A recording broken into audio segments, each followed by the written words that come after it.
الصيغة العلمية ليش غلط ترمي ملابسك على الأرض.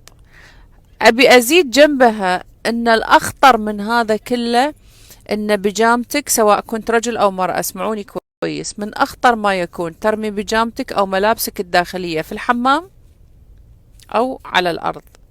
إذا كان في باسكت سلة شغلة تحطهم فيها وتسكرها يس، لكن لا تخليهم مكشوفين لا في الحمام ولا على الأرض في أي مكان، لا في غرفة ولا في صالة ولا شيء.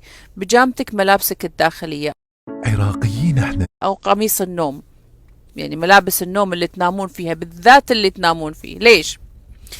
دي ان اي الانسان، بصمة الانسان، ترى البصمة مش بس الدي ان اي اللي ياخذونه من السلايفة.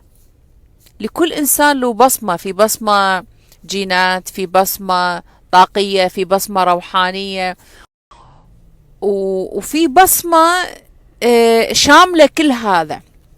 البصمة اللي شاملة كل هذا اللي يستخدمونها السحرة. السحرة يوم يسحرون حد شو يقولوا له؟ يقول بتسحرين لفلان او بتسحر لفلان، اعوذ بالله، زين، انك تجيب لي شيء هو لابسه، تجيب لي من عرقه. ترى هذه حاجة علمية فيزيائية بحتة. ليش؟ لان الدي ان اي ماله موجود في عرق هذا الانسان.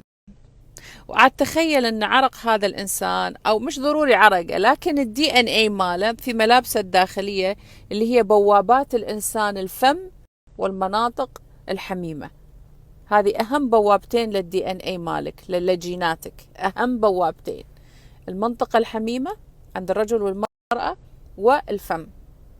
فأخطر ما يكون ملابسكم اللي نمتوا فيها، سواء ملابس النوم أو الملابس الداخلية، أخطر ما يمكن إنها تحطونها في الحمام، ترمونها من غير ما تسكرونها في شيء، أو ترمونها على الأرض في غرفة، في صالة. ليش؟